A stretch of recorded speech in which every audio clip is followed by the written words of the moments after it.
नमस्कार दोस्तों, मैं सोनम जैन और आप सभी देख रहे हैं सोनम जैन की कहानी। और आज की कहानी है बूढ़े माँ बाप और लालची बेटे भाग 6।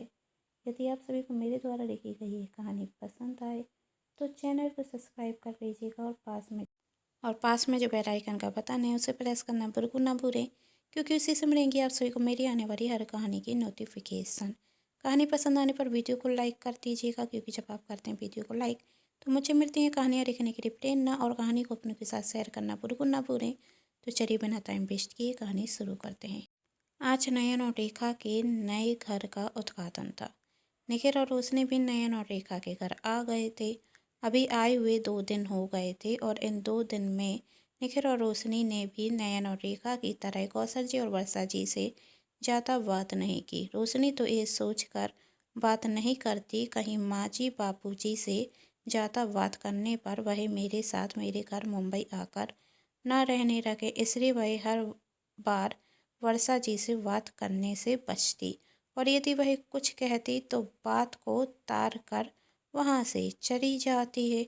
वर्षा को अपनी बहू रोशनी का यह व्यवहार पसंद नहीं आता, और उन्हें तो समझ में आ नहीं रहा था कि बच्चे जब तक हमसे दूर थे तब तक वह हमें पसंद करते थे, पास में आते साथ ही उनका व्यवहार हमारे प्रति बदल गया। लेकिन खुशी और बंटी का व्यवहार अपने दादा दादी के प्रति बहुत अच्छा था। बंटी और खुशी दादाजी दादी जी करते रहते, जिससे कौशल जी और रेखा जी बहुत खुश थे, और रोशनी को ये चिंता रहती कहीं माँ जी बापू जी साथ में चलने के लिए ना कहें। इसलिए रोशनी 2 दिन पहले नयन और रेखा के घर आना भी नहीं चाहती। लेकिन निखिल को दिल्ली में कुछ काम है, जिस वजह से वह दिल्ली 2 दिन पहले आ जाती। निखिल काम में व्यस्त रहता, जिसकी वजह से कोई बात नहीं हो पाती। अपने बच्चों का बदलता व्यवहार देख कौशल जी और वर्षा जी दोनों बहुत दुखी थे। अब कहानी में आगे देखते हैं कौशल जी और वर्षा जी अपने बच्चों के व्यवहार को बदलते हुए देख क्या कदम उठाते हैं। नयन और रेखा के घर का उद्घाटन होने के बाद निखिल और रोशनी वहां से चले जाते। उन्होंने एक बार भी कौशल जी और वर्षा जी से अपने साथ चलने के लिए नहीं कहा। वैसे अब इस बात की उम्मीद तो कौशल जी और वर्षा जी ने भी निखिल रोशनी से नहीं की थी कि वह हमसे कहेंगी कि हमारे साथ चलो। इन 2 दिनों में ही उनका व्यवहार उन्हें अच्छे से समझ में आ गया था। निखिल और रोशनी का व्यवहार भी कौशल जी और वर्षा जी के प्रति अच्छा नहीं था, इसलिए वह सोचते हैं कि वह गांव में जाकर फिर से रहने लगे। और वह नयन निखिल से कहते, बेटा आज तुम्हारे मकान का उद्घाटन हो गया।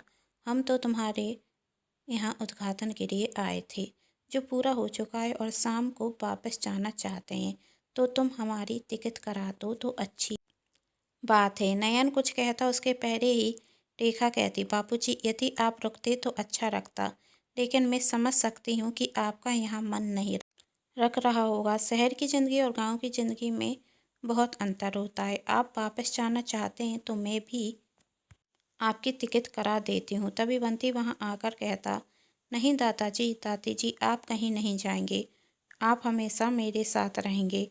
मॉम डैड मुझे टाइम देते ही नहीं है, लेकिन आप तो हमेशा मुझसे बातें करते हो। दादी जी सुबह से अच्छा नाश्ता बनाती हैं, वचन गाती हैं, रात को दादाजी दादी जी कहानी सुनाते हैं। मुझे तो दादाजी दादी जी के साथ ही रहना है। कौशल जी और वर्षा जी बंटी को समझाते कि हमें जाना होगा, लेकिन बंटी की जिद के कारण वह कुछ दिनों के लिए रुक जाते। लेकिन कुछ दिन 15 दिन में बदल गए थे, और आज भी कौशल जी और वर्षा जी वापस जाने के लिए नहीं कहते, जिसे देख रेखा को अच्छा नहीं लगता, और वह मन ही मन सोचती कुछ तो करना होगा, वरना यह हमेशा हमेशा के लिए यहीं पर रह जाएंगे। और वही सोचती कि बापूजी माँ जी बंटी की जिद की वजह से यहाँ रुके हुए हैं, और बंटी इन्हें जाने भी नहीं देगा। अब मुझे कुछ ऐसा करना होगा कि बंटी माँ जी और बापूजी से गुस्सा हो जाए। बंटी के गुस्सा होते ही साथ माँ जी बापूजी अपने आप चले जाएंगे। रेखा ऐसा क्या करेगी? रेखा अपनी सहेली से बात करती है और वह उसे योजना बताती। दूसरे दिन रेखा अपनी सहेली के कहे अनुसार अपनी सास से कहती है, माँ जी, वो मुझे ना ज़रूरी काम से अपनी सहेली के घर जाना है और बंटी को भी स्कूल के लिए तैयार करना है। तो क्या आप बंटी को तैयार कर देंगी और उसका लंच पैक कर देंगी प्लीज़? तब वर्षा जी कहती हैं, बेटा इसमें प्लीज़ क्या कहना, बंटी को तैयार करना तो मुझे अच्छा लगेगा, तुम फिक्र मत करो, जाओ मैं उसे स्कूल भेज दूँगी। रेखा वहाँ से चली जाती और वर्षा जी बंटी के कमरे में जाती हैं और जो स्कूल यूनिफॉर्म बेड पर रखी थी उसे वह बंटी को पहना देती और कौशल जी के साथ उसे स्कूल भेज देती। कौशल जी बंटी को छोड़कर घर आ जाते और बंटी दोपहर को घर आता तो बहुत गुस्से में अपने दादी जी से कहता, आज आपकी वजह से मुझे टीचर ने पनिश किया। तब वर्षा जी प्यार से बंटी से पूछती, बेटा क्यों, क्या हो गया, हमने क्या किया? तब बंटी कहता, आपको पता नहीं था कि मुझे कौन सी यूनिफॉर्म पहनकर स्कूल जाना है, तो आपने मुझे यूनिफॉर्म क्यों पहनाई? तभी रेखा वहाँ आती और यह सब देखकर मन ही मन खुश होती और बंटी को समझाने का नाटक करते हुए कहती, बंटी कैसी बात कर रहे हो दादी जी से? तब बंटी कहता, इन्होंने मुझे गलत यूनिफॉर्म पहनाई और मुझे आज स्कूल में पनिशमेंट मिली, जिसकी वजह से सभी बच्चे मुझ पर हंस रहे थे। तब रेखा कहती, अब दादी जी को पता नहीं होगा ना, और सॉरी बेटा, मुझे ही पहले आपको तैयार कर देना चाहिए था। बंटी गुस्से में वहाँ से चला जाता है और बंटी अपने दादी जी से बात नहीं करता है, जिसे देखकर रेखा मन ही मन खुश होती।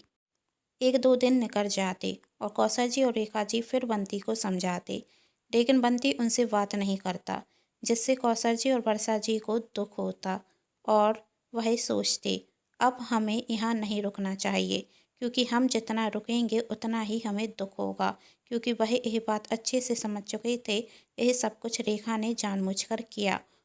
और कौशल जी और वर्षा जी अपने गांव चले जाते। इसी तरह एक महीना निकल गया और एक महीने बाद रेखा अपनी सहेली से फ़ोन पर बात करते हुए कहती है, तेरा आइडिया सचमुच बहुत अच्छा था, आज मेरे घर में शांति है तो सिर्फ तेरी वजह से, वरना हर सुबह सास ससुर के भजन सुनो और बंटी तो दिन भर दादाजी और दादी जी करता रहता।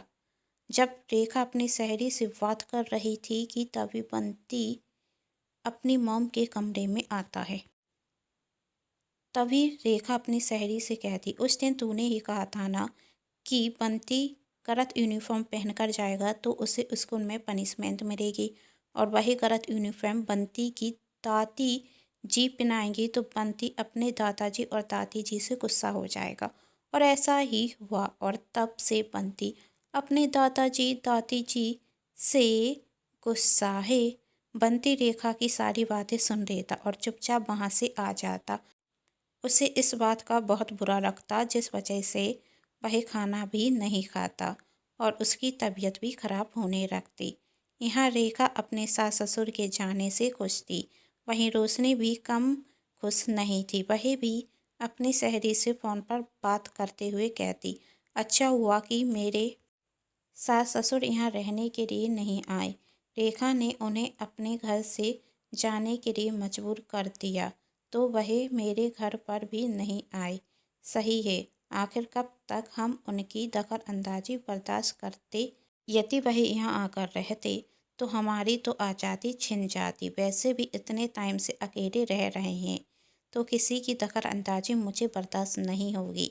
रोशनी की बात उसकी बड़ी बेटी सुन लेती, लेकिन उसे इससे कोई फ़र्क नहीं पड़ता और वह अपनी मॉम से कहती कि मुझे पैसे दीजिए, मुझे पार्टी में जाना है। वह अपनी मॉम से पैसे लेते हुए वहाँ से चली जाती। मासूम बंटी की तबीयत बहुत ख़राब हो जाती है। उसकी तबीयत ख़राब हुए 2 दिन हो चुके थे। रेखा नयन बहुत चिंतित थे। वह सोच रहे थे बंटी को क्या हो गया, किसी भी दवाई का असर उस पर हो ही नहीं रहा है। असर होता भी कैसे, क्योंकि बंटी तो मन से दुखी था।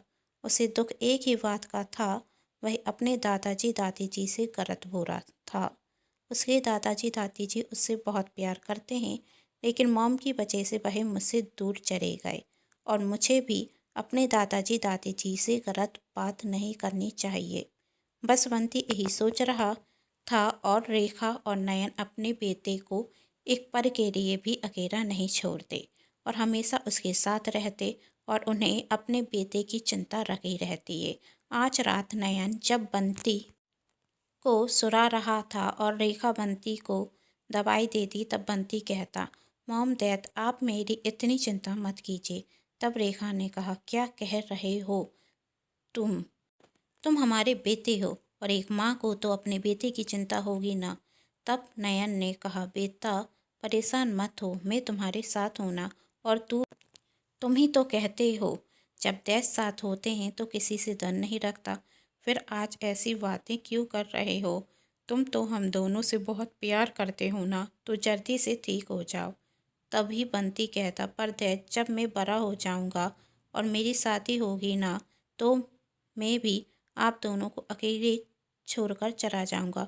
फिर आप दोनों अकेले हो जाएंगे और याद करेंगे कैसे आप दोनों मेरी केयर करते थे। और फिर मैं जब आपकी केयर नहीं करूंगा, आपसे अच्छे से बात नहीं करूंगा, तो आपको बुरा लगेगा। तब रेखा गुस्से में बंटी से कहती, ऐसा क्यों करोगे तुम? आखिर हमारे प्यार में क्या कमी है कि तुम हमें छोड़कर चले जाओगे? तभी बंटी ने कहा, दादाजी दादी जी के प्यार में क्या कमी थी कि आप लोग उन्हें छोड़कर आ गए। तब नयन कहता, वो तो नौकरी की वजह से यहाँ रहना पड़ रहा है, लेकिन तुम तो शहर में ही रहते हो ना, तो तुम कहीं और क्यों जाओगे। तब बंटी कहता, पर दादाजी और दादी जी तो यहाँ रहने के लिए आए थे ना, आप दोनों को तो वह पसंद नहीं आया और आप दोनों के बुरे व्यवहार की वजह से वह यहाँ से चले गए। और जब मैं बड़ा हो जाऊँगा, मेरी शादी हो जाएगी, तो मैं और मेरी पत्नी भी आपके साथ ऐसा ही व्यवहार करेंगे और आप भी हमारे साथ नहीं रहेंगे। और जब आप उस दिन जाएंगे ना हमें छोड़कर, तो आपको बहुत बुरा लगेगा और मैं नहीं चाहता कि आपको बुरा लगे, इसलिए मैं आपसे मना कर रहा हूँ कि आप दोनों मेरी केयर मत कीजिए। तब रेखा रोने लगती और कहती, एक माँ अपने बेटे की केयर क्यों ना करे, और तुम तो हमसे कितना प्यार करते हो, फिर हमें छोड़कर क्यों जाओगे। तब बंटी कहता है, यही तो दादाजी और दादी जी भी सोचते होंगे ना, दैत और बड़े दैत उन्हें कभी नहीं भूलेंगे। शादी होगी तो उनकी पत्नी भी हमें अपने माता पिता मानेगी, पर ऐसा तो कुछ भी नहीं हुआ। बंटी की बात सुनकर नयन और रेखा को अपनी गलती का एहसास होता और उन्हें शर्मिंदगी महसूस होती। और दूसरी तरफ निखिल और रोशनी आज बहुत परेशान थे, क्योंकि रात के 2 बज चुके थे और उनकी बड़ी बेटी अभी तक घर नहीं आई थी। निखिल रोशनी से कहता, कैसी माँ हो तुम, तुम्हें यह तक नहीं पता कि तुम्हारी बेटी कहाँ है। तब रोशनी ने कहा, मैं उससे कुछ पूछती हूँ तो बस वह एक ही बात कहती है, अब मैं बड़ी हो चुकी हूँ, आप बीच में मत बोलिए, अब मैं कोई बच्ची नहीं। और हर दिन तो 10 बजे तक आ जाती थी, पर पता नहीं आज क्यों देर हो गई। मैंने सोचा पढ़ाई करने के लिए अपनी किसी सहेली के घर गई होगी। याद आया आज सुबह उसने मुझसे कुछ पैसे मांगे थे। तब निखिल कहता, कितने पैसे? रोशनी ने कहा, 5,000 रुपये। तब निखिल कहता, 5,000 रुपये कुछ पैसे नहीं होते, पैसे देने के पहले सोचा करो, कैसी माँ हो तुम। अरे मेरी माँ तो पैसे देने के पहले ही कह देती थी कि पैसे सोच समझकर खर्च करना, और जितनी ज़रूरत हो उतने ही पैसे देती थी। तब रोशनी ने कहा, मैं तुम्हारी माँ की तरह बंदिश में रखना नहीं चाहती अपने बच्चों को, मैं अपनी बेटी को आज़ादी देना चाहती हूँ। तब निखिल कहता, मेरी माँ ने कभी भी हमें बंदिश में नहीं रखा, लेकिन तुम ही माँ शब्द का अर्थ नहीं समझ सकी।